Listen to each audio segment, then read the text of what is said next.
महाराजा सूरजमल ब्रज विश्वविद्यालय भरतपुर के BA भाग तृतीय वर्ष के सभी विद्यार्थियों के लिए मैं उनके पाठ्यक्रम में शामिल पुस्तक आधुनिक हिंदी कविता के प्रमुख कवि दुष्यंत कुमार के जीवन परिचय के बारे में बताने जा रहा हूँ। विद्यार्थियों, मैं हनुमान प्रसाद मीना, सहायकाचार्य हिंदी, राजकीय महाविद्यालय बयाना, आपके पाठ्यक्रम में 10 पाठ शामिल है, जिनमें से कुछ पाठों के वीडियो मैंने पहले बना दिए हैं। यहाँ पर हम इस पुस्तक के अंतिम 10वें कवि दुष्यंत कुमार, जो अपनी गज़लों के लिए प्रसिद्ध है, उनकी कुछ गज़लें आपकी इस पाठ्यक्रम में शामिल की गई है। यहाँ 10 गज़लें हैं जो सत्र 2020-21 में केवल शुरू की 5 गज़लें ही आपकी परीक्षा में आएगी। तो विद्यार्थियों, मैं सबसे पहले उनकी गज़लों को सुनाने के से पहले या उनकी सप्रसंग व्याख्या करने से पहले मैं दुष्यंत कुमार के जीवन का संक्षिप्त परिचय आपके सामने प्रस्तुत करने जा रहा हूँ, जो इस प्रकार है। विद्यार्थियों, दुष्यंत कुमार का जन्म 27 सितंबर 1931 को गांव राजपुर, नवादा, जिला बिजनौर, उत्तर प्रदेश में हुआ।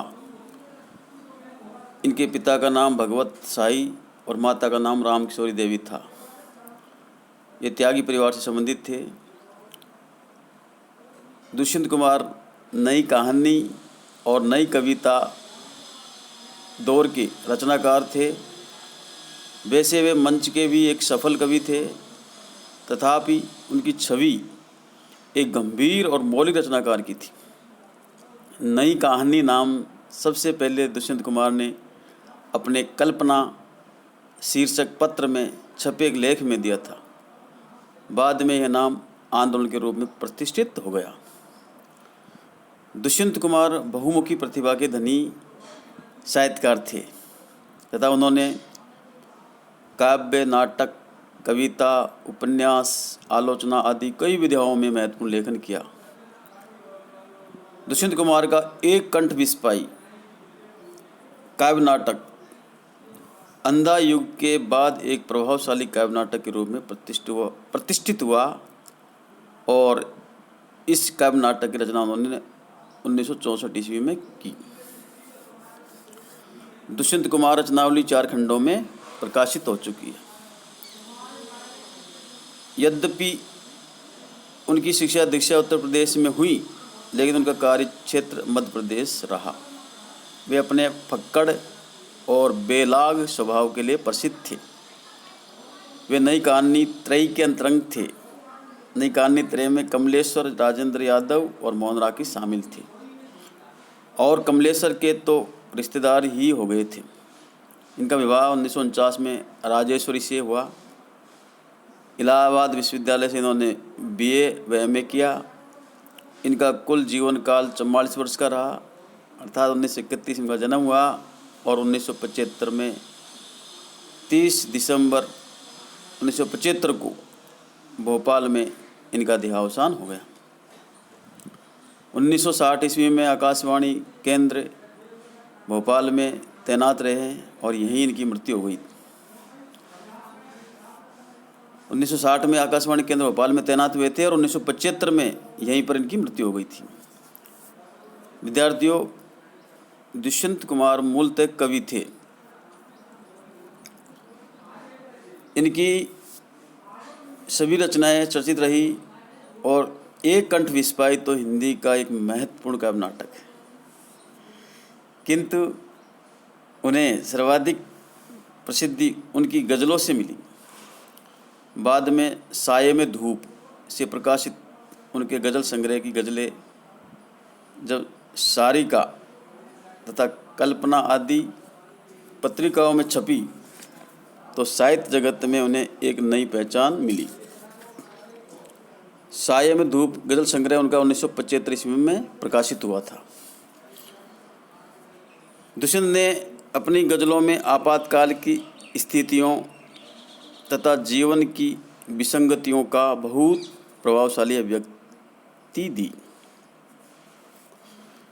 एक गुड़िया की कई कठपुतलियों में जान है, यह तमाशा एक शायर देखकर हैरान है, तथा मत को आकाश में कोरा घना है, यह किसी की व्यक्तिगत आलोचना है।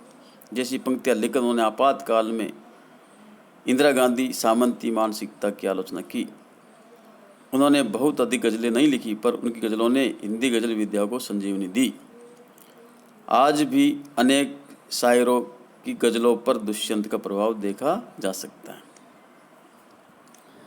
विद्यार्थियों, आपकी इस पुस्तक में यहाँ पर 10 गज़लें शामिल की गई है, जिनमें से हमें इस वर्ष विश्वविद्यालय ने पाठ्यक्रम कोरोना को ध्यान में रखते हुए कम कर दिया। यहाँ पर केवल 5 गज़लों की ही चर्चा करेंगे, क्योंकि आपके इस वर्ष में केवल 5 गज़लों में से ही परीक्षा में प्रश्न पूछे जाएंगे और व्याख्या पूछी जाएगी।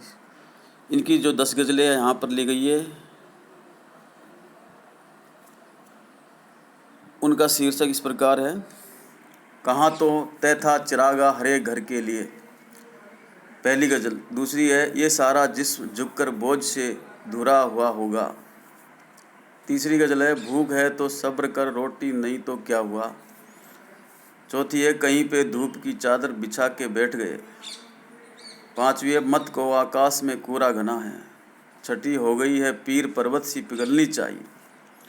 सातवीं है, जिंदगानी का कोई मकसद नहीं है। आठवीं, बाढ़ की संभावनाएं सामने हैं। नौवीं है, पक गई आदतें बातों से सर होंगी नहीं। और 10वीं है, एक गुड़िया की कई कठपुतलियों में जान है। इस प्रकार यहाँ पर 10 गज़लें आपकी पाठ्यपुस्तक में शामिल की गई है, जिनमें से 5 ही इस वर्ष सत्र 2020-21 में आपकी परीक्षाओं में पूछे जाएंगे। विद्यार्थियों, दुष्यंत कुमार की इन गज़लों में स्पष्ट हो जाता है कि दुष्यंत कुमार ने हिंदी गज़ल को किस प्रकार नई चेतना प्रदान की। इन गज़लों से स्पष्ट है कि उनकी सहानुभूति आम आदमी के प्रति है। इनमें जीवन के विविध पक्ष और आधुनिक जीवन का यथार्थ अभिव्यक्त हुआ है। विद्यार्थियों, दुष्यंत कुमार का उपनाम परदेसी था और उनके काव्य संग्रह जो प्रकाशित हुए हैं, उनका संक्षिप्त परिचय मैं यहाँ देना चाहूँगा। सूर्य का स्वागत 1957 में प्रकाशित हुआ। आवाज़ों के घेरे 1963 में प्रकाशित हुआ। जलते हुए वन का वसंत 1973 में प्रकाशित हुआ। साये में धूप 1975 में प्रकाशित हुआ। उपन्यास में छोटे छोटे सवाल 1964 में प्रकाशित हुआ इनका उपन्यास। आंगन में एक वृक्ष 1970 में प्रकाशित हुआ इनका उपन्यास। और काव्य नाटक जो इनका एक प्रसिद्ध है वो एक कंठ विस्पाई 1964 ईस्वी में प्रकाशित हुआ। तो विद्यार्थियों, ये थी दुष्यंत कुमार की साहित्यिक और व्यक्तिक परिचय और उनका व्यक्तित्व और कृतित्व। इस वीडियो में विद्यार्थियों इतना ही। अगले वीडियो में हम इनकी गज़लों की सप्रसंग व्याख्या करेंगे और अर्थ एवं भावार्थ समझेंगे। इस वीडियो में इतना ही। धन्यवाद।